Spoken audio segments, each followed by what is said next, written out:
Hello student, আমরা পড়ছিলাম class 11-এর hydrocarbon chapter, যেখানে আমরা পড়ছিলাম বিভিন্ন অ্যালকেনের প্রিপারেশন, অ্যালকেন প্রস্তুতি, যার মধ্যে আমরা অনেকগুলো নেম রিয়াকশন পড়েছি অ্যালকেন প্রস্তুতির। আজকে যে প্রস্তুতিটা পড়ব সেটা খুব খুব ইম্পর্টেন্ট, ঠিক আছে? এবং তার নাম হচ্ছে কোরে হাউস সংশ্লেষণ। কোরে হাউস সংশ্লেষণ, ঠিক আছে? কোরে হাউস সিনথেসিস। এবার দেখো, এই যে কোরে হাউস সংশ্লেষণ, এটা কেন ইম্পর্টেন্ট? তার কারণ এই কোরে হাউস সংশ্লেষণের সাহায্যে আমরা যে বিজোড় সংখ্যক কার্বনযুক্ত যে অ্যালকেন সেটা আমরা কিন্তু প্রস্তুত করতে পারবো, বা অপ্রতিসম অ্যালকেন আমরা কিন্তু প্রস্তুত করতে পারবো। এতক্ষণ আমরা আগের দিন যে ভার্স রিয়াকশন দেখলাম, ঠিক আছে, বা যেটা কোলবে রিয়াকশন দেখলাম, সেখানে কি দেখেছিলাম? শুধুমাত্র প্রতিসম বা জোড় সংখ্যক কার্বন পরমাণুযুক্ত অ্যালকেন প্রস্তুত করা যাচ্ছিল। সেখানে কিন্তু অপ্রতিসম বা বিজোড় সংখ্যক কার্বন পরমাণুযুক্ত অ্যালকেন আমরা প্রস্তুত করতে পারছিলাম না, ঠিক আছে? তাহলে কোরে হাউস সংশ্লেষণ এই জন্য ইম্পর্টেন্ট, এটার সাহায্যে আমরা জোড় বিজোড় উভয় প্রকারেরই কিন্তু আমরা অ্যালকেন প্রস্তুত করতে পারবো। তাহলে বোঝা গেল যে কেন ইম্পর্টেন্ট। কারণ প্রতিসম বলো, অপ্রতিসম বলো, জোড় বলো, বিজোড় বলো, বিভিন্ন সংখ্যক কার্বন পরমাণুযুক্ত সমস্ত অ্যালকেন কিন্তু আমরা এই কোরে হাউস সংশ্লেষণে প্রস্তুত করতে পারবো। এবার আসা যাক যে কোরে হাউস সংশ্লেষণটা কি। দেখো, কোরে হাউস সংশ্লেষণে কি হয়, প্রথমে আমরা ড্রাই ইথার মানে শুষ্ক ইথার মাধ্যমে অ্যালকিল হ্যালাইডের সঙ্গে লিথিয়ামের বিক্রিয়া ঘটিয়ে প্রথমে একটা অ্যালকিল লিথিয়াম প্রস্তুত করে নেব, এবং তাতে কি যোগ করব, তাতে একটা কিউপ্রাস হ্যালাইড যোগ করে লিথিয়াম ডাইঅ্যালকিল কিউপ্রেট আমরা তৈরি করব, ঠিক আছে? শেষে লিথিয়াম ডাইঅ্যালকিল কিউপ্রেটের সঙ্গে আর যে একটা অ্যালডিহাইড ছিল সেই অন্য একটা অ্যালকিল হ্যালাইডটা বিক্রিয়া ঘটিয়ে আমরা অ্যালকেন প্রস্তুত করব, ঠিক আছে? এবং এটাই হচ্ছে কোরে হাউস সংশ্লেষণ। দেখো, আমি পরপর স্টেপগুলো লিখছি। প্রথমে কি বললাম? প্রথমে আমরা একটা স্টেপ ওয়ান, প্রথমে আমরা একটা অ্যালকিল হ্যালাইড নেব আর এক্স, ঠিক আছে? এই অ্যালকিল হ্যালাইডের সাথে কি নেব? লিথিয়াম নেব, ঠিক আছে? এবং এটা কি নেব? শুষ্ক ইথার নেব, শুষ্ক ইথার।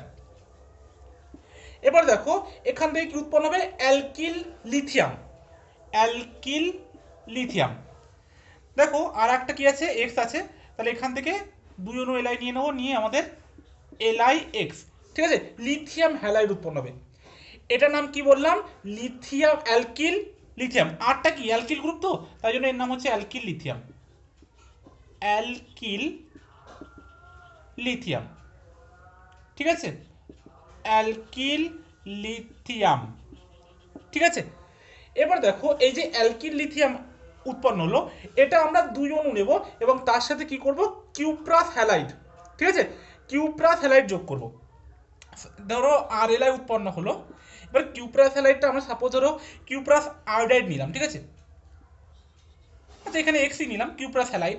কিউপ্রাস হ্যালাইডটা কি করবে দেখো, এই যে আর এল আই অ্যালকিল লিথিয়াম আছে, এটা দুই অণু নেব এখানে, নিয়ে আমাদের তৈরি হবে R two C U L, R two, ঠিক আছে? R two C U L, I উৎপন্ন হবে। সাথে আর কি আছে দেখো, একটা এলআই এক্সট্রা আছে, সেটার সাথে কপার যুক্ত হয়ে কি হবে? হ্যালোজেন যুক্ত হবে, যুক্ত হয়ে আমাদের এলআই এক্স উৎপন্ন হবে, ঠিক আছে? এলআই এক্স, বোঝা গেল? তাহলে এই যে জিনিসটা তৈরি হলো, এটার নাম কি? Lithium dialkyl cuprate, lithium dialkyl cuprate. লিখে দিই নামটা, লিথিয়াম, যেহেতু দুটো অ্যালকিল গ্রুপ আছে সেই জন্য ডাই অ্যালকিল কিউপ্রেট, কিউপ্রেট, ঠিক আছে? এটা হচ্ছে এটার নাম। এই যেটা তৈরি হলো এটাও কিন্তু একটা অর্গানোমেটালিক, মনে আছে আমরা অর্গানোমেটালিক পড়েছিলাম, আর এমজিএক্স, মানে একটা ধাতব হ্যালাইডের সাথে একটা আর গ্রুপ যুক্ত থাকে। এটা অ্যাকচুয়ালি এরকম ধরনের একটা অর্গানোমেটালিক। এটার নাম গিলসম্যানস রিয়েজেন্ট, ঠিক আছে? কি নাম বললাম? গিলম্যানস রিয়েজেন্ট, গিলম্যানস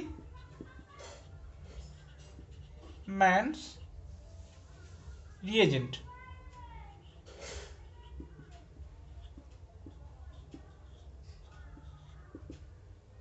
মনে থাকবে, এটাই কিন্তু ইউজ করা হয়। আর এখানে এই যে কিউপ্রাস হ্যালাইড যেটা আমরা নিলাম, এই কিউপ্রাস হ্যালাইডটা আয়োডাইড ইউজ করবে, তাহলে আমাদের এখানে লিথিয়াম আয়োডাইড উৎপন্ন হবে। এবার দেখো এই যেটা তৈরি হলো আমাদের, এবার এখানে যে মেটালটা আছে সেই মেটালটা কি হয় দেখো, সেই মেটালটা একটু পজিটিভ চার্জ বিশিষ্ট হয়, আর এটা কি হয় নেগেটিভ চার্জ বিশিষ্ট। ঠিক আছে, এবার এই যে লিথিয়াম ডাইঅ্যালকিল কিউপ্রেট উৎপন্ন হলো, এটাই আমরা কি করব, আর সিইউ আর এলআই। ঠিক আছে, তো এই যে মাইনাসের এখানে যে প্লাসটা, এটা কি করবে, আরও কোনো অ্যালকিল হ্যালাইড, ঠিক আছে, তার সাথে রিয়াকশন করবে। ধরো এই মাইনাসটা এই আরকে অ্যাটাক করবে, এখান থেকে এক্সট্রা বেরিয়ে যাবে।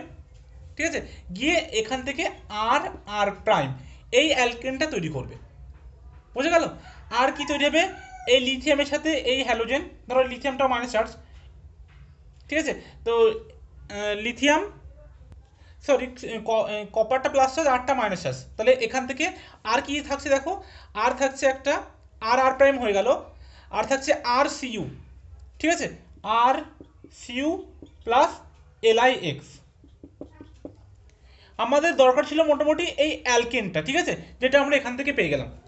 এই যে পুরো তিনটে আমরা স্টেপ দেখালাম, এই তিনটে স্টেপই হচ্ছে আমাদের কোরে হাউস সংশ্লেষণের মেন তিনটে স্টেপ। ঠিক আছে, এভাবে কিন্তু আমাদের রিয়াকশনটা হয়। দেখো এই যে থার্ড স্টেপ যেটা আমরা দেখালাম, এই থার্ড স্টেপটা কি, এটা কিন্তু একটা SN2 রিয়াকশন। ঠিক আছে, এই যে ব্যাক সাইড দিয়ে অ্যাটাক করা, এখান থেকে একটা হ্যালোজেন বেরিয়ে যাওয়া, ঠিক আছে, SN2 নিউক্লিওফিলিক সাবস্টিটিউশন রিয়াকশন। বুঝে গেল? এবং এইভাবে কি হয়, যদি টার্সিয়ারি অ্যালকিল হ্যালাইড নেওয়া হয়, সেটা কিন্তু খুবই এস্টেরিক হিন্ড্রেন্সের কারণে এই আর মাইনাসটা কিন্তু অ্যাটাক করতে পারে না। ঠিক আছে, যার জন্য কিন্তু এটা এই রিয়াকশনটা অনেক স্লো হয়ে যায়। ঠিক আছে, তাহলে যেহেতু এটা SN2 রিয়াকশন, এবং SN2 রিয়াকশনটা কি হবে, এখানে 3 ডিগ্রি বা টার্সিয়ারি অ্যালকিল হ্যালাইড আমরা ইউজ করতে পারবো না। ঠিক আছে, এই যে স্টেপে আমরা টার্সিয়ারি বা 3 ডিগ্রি অ্যালকিল হ্যালাইড ইউজ করতে পারবো না। ঠিক আছে, 1 ডিগ্রি 2 ডিগ্রি পারবো, মানে সেখানে 1 ডিগ্রি সব থেকে ভালো হবে, তারপর 2 ডিগ্রি, তারপর 3 ডিগ্রি। ঠিক আছে, 3 ডিগ্রি ইউজ হবেই না, 1 ডিগ্রি সব থেকে ভালো হবে। ঠিক আছে, কিন্তু এখানে যে আর এক্সটা, এখানে যে আর এক্সটা নেবো, এটা 1 ডিগ্রি 2 ডিগ্রি 3 ডিগ্রি যাই হোক, যে কোনো একটা জিনিস চলে যাবে। ঠিক আছে, কিন্তু এখানে কিন্তু 3 ডিগ্রি হবেই না, এটা একটু মনে রাখবে। তাহলে বোঝা গেল পুরো কুরাহাউস সিনথেসিসের মানে একদম পুরো রিয়াকশনটা। এবার দেখো আমরা একটা নর্মাল এক্সাম্পল নিয়ে করা যাক। ঠিক আছে, তাহলে কিন্তু এটা এবার আমরা মুছে দিলাম। ঠিক আছে, এটা কিন্তু মুছে দিচ্ছি। এবং এদের এই ক্ষেত্রে একটু বলে রাখি যে প্রত্যেকটা কিন্তু শুষ্ক ইথার। ঠিক আছে, প্রত্যেকটা কিন্তু ইথার মিডিয়ামে, মানে পুরোটা তো একটা মিডিয়ামে হচ্ছে। ঠিক আছে, আমি স্টেপগুলো আলাদাভাবে দেখিয়েছি, কিন্তু পুরোটা একটা মিডিয়ামে হচ্ছে। ঠিক আছে, তাহলে এটা মুছে দিয়ে আমরা একটা নর্মাল রিয়াকশন দেখি। সাপোজ ধরো যদি আমাদেরকে প্রোপেন বানাতে বলে, ঠিক আছে, কি বললাম, propane, CH3 CH2 CH3 CH3 CH2 CH3। তাহলে দেখো আমি এখান থেকে এটাকে দুটো ভাগে ভাগ করব, ভাগ করে প্রথমে একটা তার, ধরো সাপোজ আমি এখান থেকে ভাঙলাম, তাহলে ভাঙলে ধরো এর একটা তৈরি হলো, এটা একটা তৈরি হলো, তাহলে আমি এটাকে নেবো আর, এটা নেবো আর প্রাইম হিসাবে। ঠিক আছে, আমাকে সাপোজ এটা তৈরি করতে হবে, তাহলে আমরা যে কোনো একটা নিতে পারি, কারণ দুটোই 1 ডিগ্রি। ঠিক আছে, তাহলে আমি এখানে সাপোজ ধরো এটা নিলাম CH3X। ঠিক আছে, নিয়ে একে রিয়াকশান করে দিলাম। একদম থার্ড স্টেপে গিয়ে আমি CH3 CH2 Br নিলাম, বা এক্স, যে কোনো একটা এক্স নিলাম। তাহলে এখানে দেখো এই এক্সটা 1 ডিগ্রি, এটা 1 ডিগ্রি, কোনো প্রবলেম নেই, যে কোনো একটা। আমি এমন একটা তোমাদেরকে প্রিপারেশন করতে দেবো যেখানে একটু প্রবলেম আছে। ঠিক আছে, মানে যেমন ধরো যেখানে একটা যদি অ্যালকিল হ্যালাইড 1 ডিগ্রি হয়, তা আরেকটা সাপোজ 1 ডিগ্রি বা 2 ডিগ্রি বা 3 ডিগ্রি হবে। ঠিক আছে, যেমন ধরো আমাদের নিওপেন্টেন যদি বলি, নিওপেন্টেন সবার জানা আছে, নিওপেন্টেন কেমন হয়, CH3 CH3 CH3 CH3, এটা তোমাদের নিওপেন্টেন। এবার দেখো এটাকে তুমি ভাঙবে, আমাকে প্রস্তুত করতে হবে এটা। ঠিক আছে, এবার এটা প্রস্তুত করতে গেলে আমাকে যে কোনো একটা ভাঙতে হবে। ঠিক আছে, আমি যেটা থেকেই ভাঙি একই জিনিস তৈরি হবে। সাপোজ আমি এটা ভাঙলাম, তাহলে আমার একটা আর চলে গেল এটা, আর আর প্রাইম যেটা সেটা চলে গেল কিন্তু এটা, এটা আর, আর পুরো বাকিটা আর প্রাইম। ঠিক আছে। এবার দেখো আমি বলেছিলাম কি, এটা তো 1 ডিগ্রি, বাট এটা 1 2 3, এটা 3 ডিগ্রি। ঠিক আছে, তাহলে এটা কি আমরা থার্ড স্টেপ ইউজ করতে পারবো? বলেছিলাম না, কারণ থার্ড স্টেপটা কি হয়, SN2 রিয়াকশন হয়, আর SN2 রিয়াকশনে 3 ডিগ্রি, যেখানে এরকম CH3 গ্রুপ আছে, মানে এখানে এস্টেরিক ইন্টারেস্ট আছে, ঠিক আছে, বাল্কি গ্রুপ আছে, যেখানে জন্য SN2 রিয়াকশন এখানে হয় না। ঠিক আছে, তাই জন্য এটা কিন্তু থার্ড স্টেপে আমরা ইউজ করতে পারবো না, এই জন্য ফার্স্ট স্টেপে কিন্তু আমাদেরকে এটা নিতে হবে। ঠিক আছে, দেখো আমি দেখাচ্ছি করে। তাহলে আমাদেরকে তৈরি করতে হবে নিওপেন্টেন।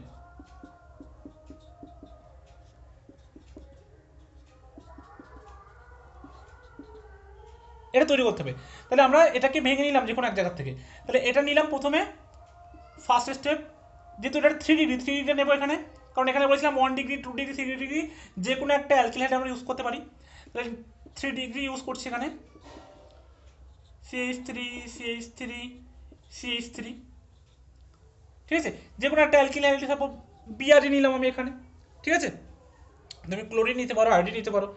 এবার এখান থেকে আমরা কি করেছিলাম, প্রথম ধাপে Li নিয়েছিলাম, ঠিক আছে, 2 অণু নিয়ে আমরা কিন্তু তৈরি করেছিলাম লিথিয়াম অ্যালকিল হ্যালাইড, মনে আছে কিনা, বা অ্যালকিল লিথিয়াম, যেটাকে আমরা বলছিলাম অ্যালকিল লিথিয়াম, মানে জাস্ট এটা বেরিয়ে যাবে, গিয়ে এখানে একটা লিথিয়াম আসবে, alkyl lithium, CH3 CH3 CH3 Li, আর একটা Li এই বিআর এর সাথে যুক্ত হয়ে হবে Li বিআর। ঠিক আছে, আমাদের অ্যালকিল লিথিয়ামটা প্রস্তুত হয়ে গেল। এবার আমরা কি করব, এখানে কিউপ্রাস আয়োডাইড যোগ করব। ঠিক আছে, এই যেটা তৈরি হলো, এখানে আমরা কি যোগ করব, কিউপ্রাস আয়োডাইড। আর এটা কত অণু নেব, সেকেন্ড স্টেপে 2 অণু, তাহলে 2 অণু CH3 হোল 3, তিনটে আছে CH3 গ্রুপ, CLi। ঠিক আছে, আর এর সাথে কি যোগ করেছিলাম, কিউপ্রাস আয়োডাইড, CuI। আস মানে কম যেটা জারণ সংখ্যা সেটা আস, বেশি জারণ সংখ্যা ইক, এখানে +1 সেই জন্য আস, যদি +2 হতো তাহলে ইক, তাহলে এটা কিউপ্রাস আয়োডাইড হলো। ঠিক আছে, এবং সবগুলো কিন্তু শুষ্ক ইথার, বারবার হয়তো আমি লিখতে ভুলে যাব, কিন্তু প্রত্যেকটা মিডিয়াম কিন্তু শুষ্ক ইথার, এটা মনে রাখবে। ঠিক আছে, এবার নিলে কি তৈরি হবে, দেখো এখান থেকে আমাদের তৈরি হবে ওই যে গিলসম্যান রিয়েজেন্ট। ঠিক আছে, গিলসম্যান রিয়েজেন্টটা কিন্তু এবার তৈরি হবে, যেটাকে আমরা বলছিলাম লিথিয়াম ডাইঅ্যালকিল কিউপ্রেট, ওই গিলসম্যান রিয়েজেন্টটা তৈরি হবে। ঠিক আছে, তাহলে কী হবে দেখো, তাহলে এইটা কত অণু আছে, CH3 হোল 3 C, এটা 2 অণু আছে, তাহলে আমরা 2 অণু CH3 হোল 3 C, ঠিক আছে, আর এক অণু নেবো CH3 হোল 3 C। ঠিক আছে, 2 অণু আমাদের ছিল, 2 অণু নিয়ে নিলাম। এইবার দেখো আর এখনো আছে, লিথিয়ামটা এখানে দিয়ে দেবো, আর একটা সিউ এখানে চলে আসবে। ঠিক আছে, যেটা R2CuLi হয়েছিল, তাহলে এখান থেকে একটা লিথিয়াম আছে, আর এখান থেকে একটা আয়োডিন আছে, তাহলে লিথিয়াম আয়োডাইড। ঠিক আছে, তাহলে আমাদের হয়ে গেল এটা। এবার থার্ড স্টেপে কি হবে, যে পার্টটা বাকি ছিল CH3, এটা হচ্ছে R প্রাইম, এখানে এটা নিয়েছি আমরা R, এটা নিয়েছি এবার R প্রাইম। ঠিক আছে, ওটা নিয়ে নেব CH3 whole 3 C CuLi C CH3 whole 3 plus R prime, R প্রাইমটা কি নেবো আমরা, CH3, তাহলে CH3 যে কোনো টেক্স। ঠিক আছে, বিআর নিয়ে নিলাম এখানে আমরা। ঠিক আছে, এবার দেখো কি হবে, এখান থেকে এটা প্লাস চার্জ বসে, এটা মাইনাস চার্জ। ঠিক আছে, তাহলে এই কার্বনটা গিয়ে এটাকে অ্যাটাক করবে এবং এটা বেরিয়ে যাবে। ঠিক আছে, তাহলে কি তৈরি হলো, CH3 হোল 3 C, আর এই CH3টা একসাথে যুক্ত হবে CH3 প্লাস এটার সাথে Cu যুক্ত হবে, আর Li বিআর হবে। ঠিক আছে, CH3 whole 3 C Cu plus Li BR. দেখো বোঝা গেল কিনা, তাহলে আমাদের দরকার কি ছিল, এই নিওপেন্টেনটা, এটাই কিন্তু নিওপেন্টেন, এটা কিন্তু তৈরি হয়ে গেল আমাদেরকে। ঠিক আছে, ঠিক তেমনি তোমাদেরকে যেটা প্রস্তুত করতে হবে, ঠিক আছে, সেটাকে তোমরা দুটো ভাগে ভাগ করে নেবে, নিয়ে একটাকে আর ধরবে, একটাকে আর প্রাইম ধরবে, যেটা দেখবে 3 ডিগ্রি বা 2 ডিগ্রি সেটাকে ফার্স্ট স্টেপে ইউজ করবে, যদি 1 ডিগ্রি হয় সেটা সবসময় চেষ্টা করবে যে লাস্ট স্টেপে ইউজ করতে, কারণ লাস্ট স্টেপে যদি 1 ডিগ্রি হয়, যেমন এটা 1 ডিগ্রি, তাহলে এই যে রিয়াকশন স্টেপটা এটা কিন্তু অনেক ফাস্ট হয়। ঠিক আছে, এবার তোমাদেরকে যখন বলবে তখন এই সাইড প্রোডাক্টগুলো না লিখলেও চলবে। ঠিক আছে, তাহলে এই হয়ে গেল আমাদের কোরে হাউস সিনথেসিস। তাহলে কোরে হাউস সিনথেসিসে আমরা কি করতে পারি, দেখো নিয়েছিলাম যে কার্বন তার থেকে কিন্তু বেশি সংখ্যক কার্বন। ঠিক আছে, মানে আমরা এখানে কার্বনের সংখ্যা বাড়াবো। ঠিক আছে, কার্বন সংখ্যা বাড়বে, কার্বন সংখ্যা বাড়বে, তাহলে আমাদের কিন্তু অনেকগুলো সুবিধা। প্লাস প্রথম তো এখানে কার্বন চেইন বাড়ছে, দ্বিতীয়ত হচ্ছে প্রতিসম অপ্রতিসম জোড় বিজোড় সমস্ত রকমের অ্যালকিন আমরা এর সাথে প্রস্তুত করতে পারছি, এই জন্য কোরে হাউস সিনথেসিসটা আমাদের এত ইম্পর্টেন্ট। এবার আমরা আসবো এই বিভিন্ন অ্যালকিনের ভৌত ধর্ম। ঠিক আছে, এখানে কিন্তু আমাদের প্রিপারেশনটা শেষ হয়ে গেল অ্যালকিন। ঠিক আছে, এবার আমরা পড়বো অ্যালকিনের বিভিন্ন প্রপার্টি বা ধর্ম সম্পর্কে। প্রথমে আমরা পড়বো ভৌত ধর্ম। সবাই হেডিং দাও ভৌত ধর্ম। তাহলে আমরা যদি অ্যালকেনের সাধারণ ধর্ম দেখি, তার মধ্যে আমরা কি দেবো, প্রথমে আমি যেটা পড়বো সেটা হচ্ছে ভৌত ধর্ম। ঠিক আছে, দেখো ভৌত ধর্মের মধ্যে প্রথমে হচ্ছে আমরা পড়বো ভৌত অবস্থা। ঠিক আছে, ভৌত অবস্থা কেমন, দেখো আমরা যে আগের দিন অ্যালকেনের, ঠিক আছে, অ্যালকেনগুলোর, অ্যালকেন কি CnH2n+2, তো অ্যালকেনের যে হোমোলোগাস সিরিজের কথা বলেছিলাম, সেখানে আমরা দেখব যদি কার্বনের সংখ্যা যত বাড়বে, ঠিক আছে, কার্বন পরমাণুর সংখ্যা যত বাড়বে, তখন আমাদের ভৌত অবস্থাটা যদি গ্যাস থেকে তরল, তরল থেকে কঠিনের দিকে যাবে। যেমন কার্বনের 4, কার্বন 4 পর্যন্ত, কার্বন 4 মানে কি C4H10, এই C4 পর্যন্ত যে সমগণীয় শ্রেণী আছে শ্রেণী পর্যন্ত অ্যালকেনগুলো কি হয়, গ্যাসীয় প্রকৃতির। ঠিক আছে, গ্যাসীয় প্রকৃতির হয়ে থাকে। তারপরে আমরা যখন C5 থেকে C17 পর্যন্ত যাব, ঠিক আছে, সেখানে আমাদের যে অ্যালকেনগুলো পাবো সেগুলো তরল প্রকৃতির হয়, তরল। আর C18 থেকে আরও যত বেশি বেশি যাব সবগুলো কঠিন হয় এবং সবই বর্ণহীন, তিনটেই কিন্তু বর্ণহীন। এটা গ্যাসীয় বর্ণহীন, এটা তরল বর্ণহীন, এটা কঠিন বর্ণহীন। ঠিক আছে, এ হচ্ছে অ্যালকেনের ভৌত অবস্থা। 2 নম্বর যদি আমরা দেখি যে এদের যে অ্যালকেনগুলো হয় এগুলো বেশিরভাগ অধ্রুবীয় হয়। ঠিক আছে, সাপোজ ধরো ইথেনের কথা যদি বলি,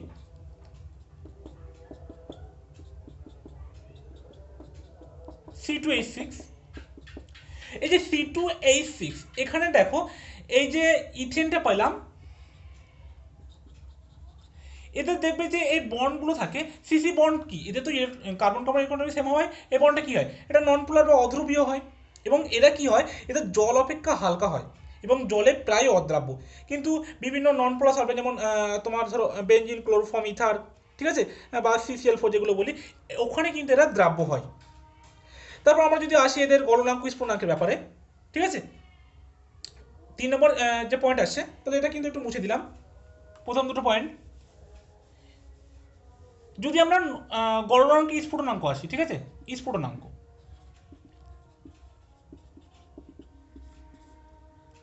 সি, যদি আমরা স্ফুটনাঙ্কে আসি তাহলে আমরা দেখবো যে আণবিক গুরুত্ব যত বৃদ্ধি পাবে তত যখন নর্মাল চেন মানে যে কোনো ব্রাঞ্চ নেই, ঠিক আছে, ব্রাঞ্চ মানে কি, সাপোজ ধরো এরকম ব্রাঞ্চ আছে, ব্রাঞ্চ নর্মাল, ঠিক আছে, আমি বলছি এরকম কার্বন কার্বন কার্বন, কোনো ব্রাঞ্চ নেই যেখানে, ঠিক আছে, ব্রাঞ্চবিহীন বা যেখানে আমরাকে শাখাহীন বলি, আণবিক গুরুত্ব বৃদ্ধির সঙ্গে সঙ্গে শাখাহীন অ্যালকেনের কি হয়, স্ফুটনাঙ্ক, গলনাঙ্ক বা সান্দ্রতা যাই বলে এদের সব কিন্তু বৃদ্ধি পায়।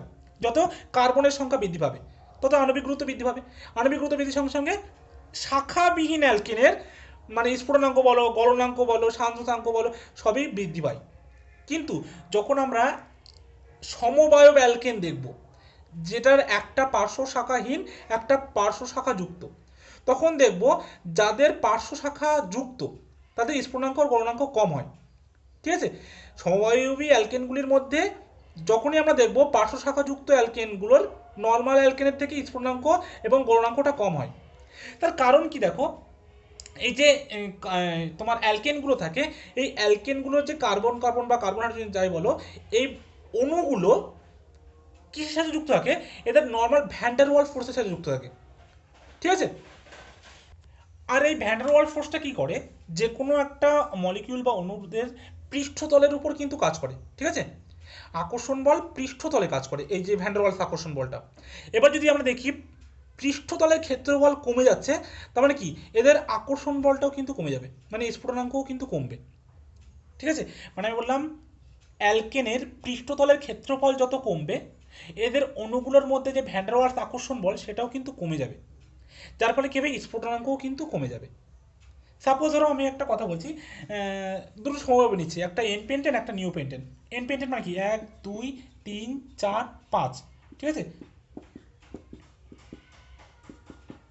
প্রত্যেকটা হাইড্রোজেন করে দেবো CH3 CH2 CH2 CH2 CH3। এটা কি, এটা এন পেন্টেন। এবার একটা নিউ পেন্টেন, নিউ পেন্টেন একটু আগে দেখালাম আমি, যদিও নিউ পেন্টেন কোনটা, একটা কার্বন, দুটো তিনটে চারটে পাঁচটা, ঠিক আছে, প্রত্যেকটাই তিনটে করে হাইড্রোজেন। এটা হয়ে গেল নিউ পেন্টেন। তুমি দেখো কার পৃষ্ঠতলের ক্ষেত্রফল বেশি, যেটা নর্মাল এন পেন্টেন ছিল তার কিন্তু পৃষ্ঠতলের ক্ষেত্রফল বেশি, কিন্তু ব্রাঞ্চ যেটা হয়ে গেল অনেকটা ব্রাঞ্চ যুক্ত নিউ পেন্টেন, দুটোই পেন্টেন বাট এর পৃষ্ঠতল অনেক বেশি এর তুলনায়, সেই জন্য এর স্ফুটনাঙ্ক বেশি, এর স্ফুটনাঙ্ক কম। ঠিক আছে, ব্রাঞ্চের স্ফুটনাঙ্ক গলনাঙ্ক কম হয়। আর তার কারণ কি বললাম, তার কারণ হচ্ছে যেহেতু অ্যালকেনগুলোর অণুগুলোর মধ্যে ভ্যান ডার ওয়ালস ফোর্স কাজ করে, আর ভ্যান ডার ওয়ালস ফোর্সটা কী করে, পৃষ্ঠতলের উপর ক্রিয়া করে। ঠিক আছে, অণুগুলোর যে পৃষ্ঠতলের ক্ষেত্রফল তার উপর কাজ করে।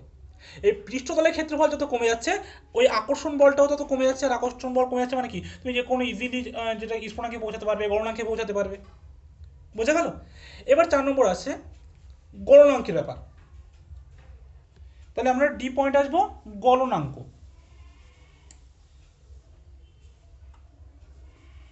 দেখো গলনাঙ্কের ক্ষেত্রে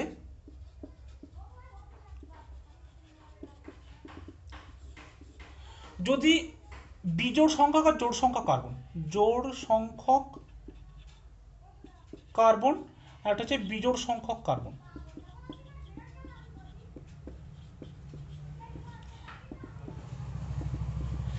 দেখো যদি জোড় সংখ্যক কার্বন হয় তাহলে কি হবে, তাদের ক্ষেত্রে গলনাঙ্কটা বেশি হবে। ঠিক আছে, আমি আপার আরও দিলাম বেশি হবে, আর বিজোড় সংখ্যক কার্বনের ক্ষেত্রে কম হবে। তার কারণ কি, যদি জোড় সংখ্যক কার্বন পরমাণুযুক্ত অ্যালকেন হয়, ঠিক আছে, এন অ্যালকেনের কথা বলছি, ঠিক আছে, তাহলে কি হবে, এরা সিমেট্রিক্যাল হয় জোড় সংখ্যক ক্ষেত্রে, এবং কি হয় অণুগুলো ওর ক্লাস জালকের মধ্যে ঘন সন্নিবিষ্টভাবে থাকে। ঠিক আছে, কিন্তু যদি বিজোড় সংখ্যক হয় সেগুলো কিন্তু অতটা ঘন সন্নিবিষ্টভাবে থাকতে পারে না। যেহেতু জোড় সংখ্যক কার্বন পরমাণুগুলো ঘন সন্নিবিষ্ট থাকে, তার মধ্যে এদের মধ্যে পারস্পরিক আকর্ষণ বলটা অনেক বেশি কার্যকরী, যার ফলে এদেরকে ভাঙতে আমাদের টেম্পারেচার অনেক বেশি লাগবে, তাই জন্য এদের গলনাঙ্ক অনেক বেশি হয়। ঠিক আছে, তাহলে এই গেল আমাদের অ্যালকেনের প্রিপারেশন, যেটা আমরা কোরেহাউস সিনথেসিস পড়লাম, এবং অ্যালকেনের ধর্ম মধ্যে ভৌত ধর্ম, ঠিক আছে, ভৌত অবস্থা, ধ্রুবীয়তা, স্ফুটনাঙ্ক, গলনাঙ্ক। এবং স্ফুটনাঙ্ক গলনাঙ্কের মধ্যে কী বললাম, স্ফুটনাঙ্ক পড়লাম নর্মাল অ্যালকেনের ক্ষেত্রে কেমন হবে, তারপরে আমরা পড়লাম স্ফুটনাঙ্কটা তোমার চেন অ্যালকেনের ক্ষেত্রে কেমন হবে। ঠিক আছে, গলনাঙ্কের ক্ষেত্রে পড়লাম জোড় সংখ্যক কার্বন পরমাণু যদি হয়, বিজোড় সংখ্যক যদি কার্বন হয় তেমন কেমন হবে। ঠিক আছে, বলবে যে যদি জোড় সংখ্যক কার্বন হয় তাহলে সেক্ষেত্রে কি হয় না, সেক্ষেত্রে কার্বনের যে অণুগুলো একটা ক্লাস জালকের মধ্যে ঘন সন্নিবিষ্ট থাকে। এবার দেখো অণুগুলো যত ঘন সন্নিবিষ্ট থাকবে, কাছে কাছে থাকবে, তত তাদের মধ্যে আকর্ষণ বলটা বেশি হবে। এবার আকর্ষণ বল যত বেশি হবে সেটাকে ভাঙতে আমাদের তত বেশি হিট লাগবে, ফলে তার গলনাঙ্ক বেশি হবে। বিজোড় সংখ্যা যদি হয় তাহলে অতটা ঘন সন্নিবিষ্টভাবে থাকতে পারে না, সেই জন্য তাদের কী হবে, ইজিলি ভাঙা যাবে, অল্প হিট দিলে এটা ভেঙে যাবে, এই জন্য এদের গলনাঙ্ক কিন্তু কম হয়। ঠিক আছে, তাহলে এটা গেল আমাদের ভৌত ধর্ম অ্যালকিনের এবং প্রিপারেশন কোরেহাউস সিনথেসিস দ্বারা। আজকে এই পর্যন্ত থাকছে, নেক্সট দিন আমরা শুরু করব অ্যালকেনের রাসায়নিক ধর্ম বা কেমিক্যাল প্রপার্টি।